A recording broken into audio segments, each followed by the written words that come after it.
কুরবানি বিষয় সম্পর্কে আমাদের জানা অত্যাবশ্যক। কারণ আপনি কুরবানি দেবেন, আপনার কুরবানিটা শতভাগ যেন হালাল হয়, শতভাগ যেন ডিসিপ্লিন মুক্ত হয়। ডিসিপ্লিনের বাইরে যদি আপনার কুরবানি যদি হয়, তাহলে আপনার কুরবানি আদায় হবে না। Discipline is a very important human life.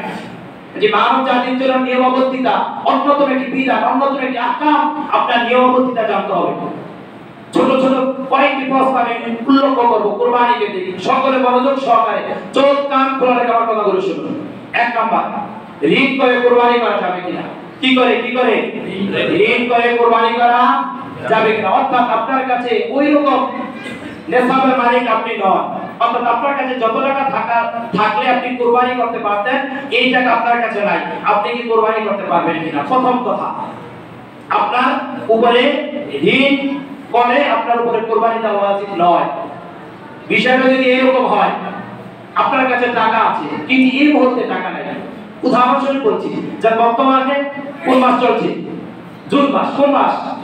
আপনি মাসে 30,000 টাকা বেতন পান, আপনার সব কিছু আলহামদুলিল্লাহ ঠিক আছে, কিন্তু আপনার এই মাসের স্যালারি আপনাকে দেওয়া হয়নি। আপনার সব ঠিক আছে, মালের নেশাবের মালিক আছে, সাময়িক সময়ের জন্য আপনার কি নাই? টাকা নাই।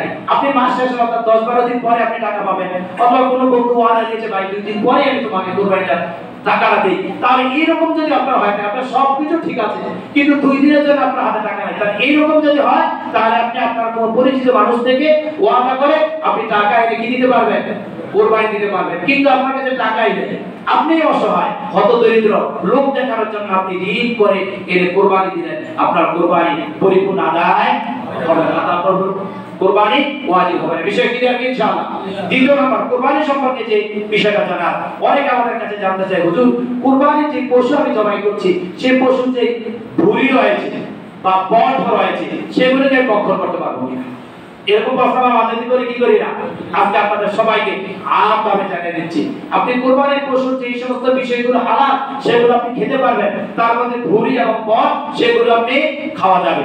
আমাদের তৃতীয় নম্বর প্রশ্ন, সেটা হচ্ছে সামর্থ্য থাকার পরও যদি কোনো ব্যক্তি যদি কুরবানি না দেয়, এই বিষয়ে জানতে হবে শতভাগ মনোযোগ দিয়ে।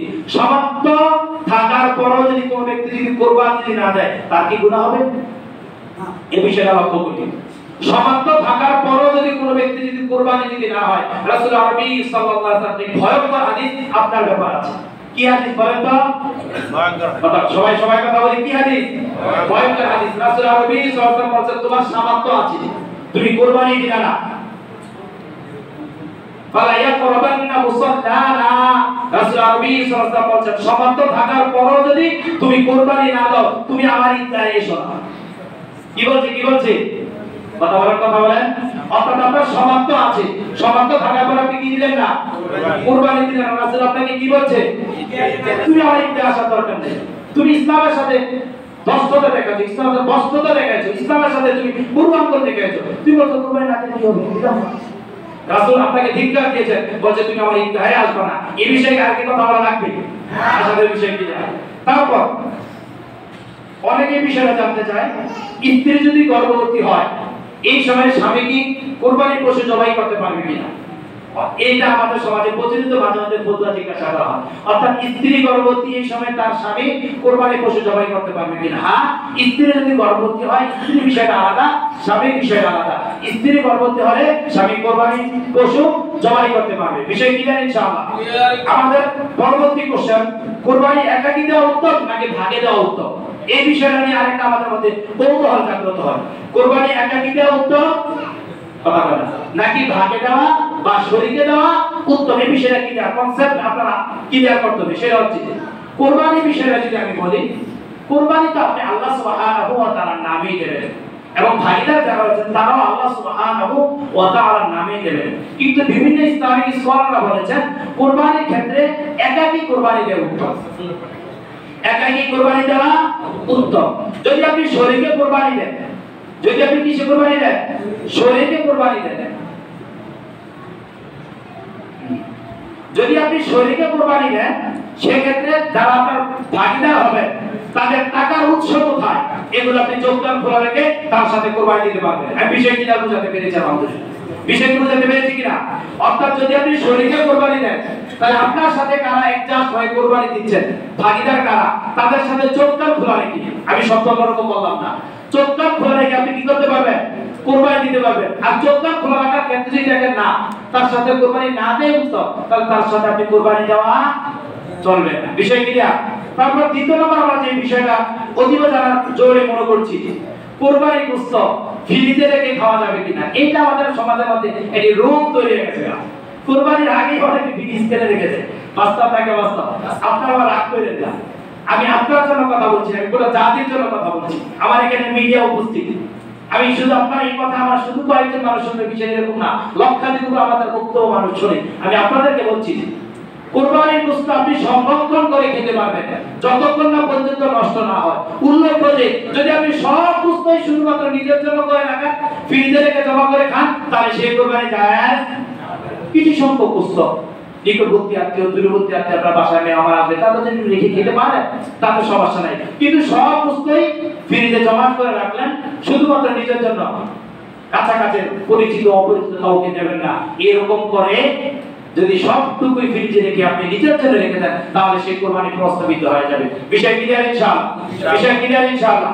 তারপর আমরা পরবর্তী যে কোশ্চেনটা জানবো, কুরবানির দিনগুলোর মধ্যে কুরবানির নিয়ম ব্যতীত অন্য কোনো পশু জবাই করা যাবে কিনা।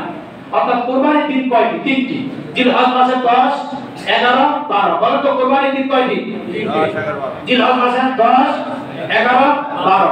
এই তিন দিনের মধ্যে কুরবানির নিয়ত ব্যতীত অন্য কোনো পশু জবাই করে খাওয়া যাবে কিনা। হ্যাঁ, কুরবানির নিয়ত ব্যতীত অন্য যে কোনো পশু, হালাল পশু আর কি, আপনি জবাই করে খেতে পারবেন। অর্থাৎ আপনার সমর্থ নাই, আপনি কিভাবে কুরবানি দেবেন? আপনি জবাই করতে পারবেন। ইসলাম আপনাকে এখানে বাধ্যবাধকতা দেয় না। বিষয় কি জানেন ইনশাআল্লাহ? তারপর আমরা যে প্রশ্নগুলো জানবো, কুরবানির পশু জবাই করার কি কি শর্ত রয়েছে, এই বিষয়ে আরেকটি নজর দিয়ে আপনাদের শুনতে হবে। আপনি এমন কোন ব্যক্তিকে দিয়ে কুরবানির পশু জবাই করবেন না যিনি নামাজ পড়ে না, যিনি ইসলাম মানে না, যিনি ইসলামী আহকাম মানে না। বিশেষ করে কুরবানির পশু জবাই করার জন্য তিনটি শর্ত রয়েছে। অর্থাৎ আপনার কুরবানির পশু যিনি জবাই করবেন তার জন্য শর্ত কয়টি? তিনটি। এক নাম্বার শর্ত হচ্ছে যিনি কুরবানির পশু জবাই করবেন তার মুসলমান হতে হবে। কি হতে হবে? কি হতে হবে? মুসলমান হতে হবে। দ্বিতীয় নাম্বার, যিনি কুরবানির পশু জবাই করবেন তার যে শর্ত থাকা দরকার, সে কুরবানির শুরুতে বিসমিল্লাহ আল্লাহু আকবার বলে কি করতে হবে? কুরবানি করতে হবে। তৃতীয় নাম্বার যে বিষয়টা, যিনি কুরবানির পশু জবাই করবেন তার যে গুণ থাকা দরকার, সেটা হচ্ছে সে একাত্মবাদ বিশ্বাসী থাকতে হবে। কিভাবে? কিভাবে? অর্থাৎ তার শতভাগ আল্লাহর উপর কি থাকতে হবে?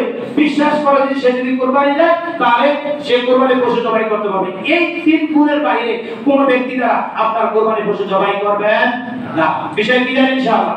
তারপর মৃত ব্যক্তির নামে কুরবানি দেওয়া যাবে কিনা, এই বিষয়ে আমাদের একেবারে আরো বেশি স্বচ্ছভাবে জানা দরকার। মৃত ব্যক্তির নামে কুরবানি দেওয়া যাবে কিনা। অর্থাৎ আমার যখন টাকা হয় নাই, আমার যখন পয়সা হয় নাই, আমার বাবা তার নামে কুরবানি দিতে পারে নাই, এরকম আমাদের অনেকে আছে না? মার নামে মা কুরবানি দিতে পারে নাই। বাবাকে আমি অনেক ভালোবাসি বা মাকে আমি অনেক ভালোবাসি, আমার দাদাকে ভালোবাসি, আমার নানাকে ভালোবাসি। অনেক সময় হয় না, দাদার নামে আপনি কুরবানি দিতে পারবেন, আপনার বাবার নামে আপনি কুরবানি দিতে পারবেন। রাসূলের সুন্নাহ, রাসূল নিজেও এভাবে দিয়েছেন। সুবহানাল্লাহ। তাহলে আপনার বাবার নামে মৃত ব্যক্তির নামে আপনি কি দিতে পারবেন? কুরবানি দিতে পারবেন। তারপর কসাইকে কুরবানির গোশত দেওয়া যাবে কিনা, এই বিষয়টা বলে অনেকে রাগ করতে পারেন, অনেকে গোসা করতে পারেন। রাগের জন্য নয়, গোসার জন্য নয়, ভালোবাসার খাতিরে বলছি। অর্থাৎ আমরা তো কসাই না, আপনার একটু খেদমত আমি করছি, তাই না? কিন্তু আমাকে যদি আপনি যদি চিন্তা করেন, আমার 2 ঘন্টা লাগে আমার এই পরিচিত মানুষ, আমার এই বদলোক মানুষ আমার গরুটা জবাই করে দিল, আমার গোস্তগুলো মেইনটেইন করলো, ম্যানেজ করে দিল, আনুষঙ্গিক অনেক কাজ সে করে দিয়েছে 3 ঘন্টা 4 ঘন্টা যাবত, তাকে দিয়ে এইভাবে অন্যান্য কাজ করলো দেশে 1000 টাকা বেতন, 2 কেজি গোস্ত তাকে দিয়ে দিয়েছে। আপনার কথাটা কিন্তু বেশি খারাপ না, নাকি খারাপ? রাসূল বলেছেন না, এটা তাকে দেওয়া যাবে না। কুরবানির গরুকে মেইনটেইন করে কুরবানির গোশতকে সে তদারকি করার জন্য, প্রস্তুতজাত করার জন্য এই বিষয়টা লক্ষ্য করে তাকে গোশত দেওয়া যাবে না। সে তোমার কাজ করছে, তাকে পারিশ্রমিক দিতে পারো। কি দিতে পারো? পারিশ্রমিক দিতে পারো। বিষয় কি না? তাহলে ইনশাআল্লাহ আমাদের পরিচিত অথবা অপরিচিত কোনো ভাই যদি আমাদের খেদমত যদি করে, তাহলে তাকে আমরা কি দেব? ভালো মানে ঈদের দিন যেমন সে আপনার কাজ করছে 2 ঘন্টা 4 ঘন্টা, ভালো মানে তাকে আমরা কি দেব? পারিশ্রমিক দেব। পারিশ্রমিক দেওয়ার পরে সে আমার কাছের মানুষ, সে আপনার নিকটবর্তী আত্মীয়, সে কুরবানি দেয়, তাকে আলহামদুলিল্লাহ আপনি কিছু হাদিয়া দিতে পারেন। ওই বিষয়টা আমি বিষয় আশা করি কিনা বুঝাতে পেরেছি। আল্লাহ সুবহানাহু ওয়া তাআলা আমাকে সহ আপনাদের সবাইকে বিষয়গুলো স্পষ্টভাবে আমল করার তৌফিক দান করুন। আল্লাহুম্মা আমিন।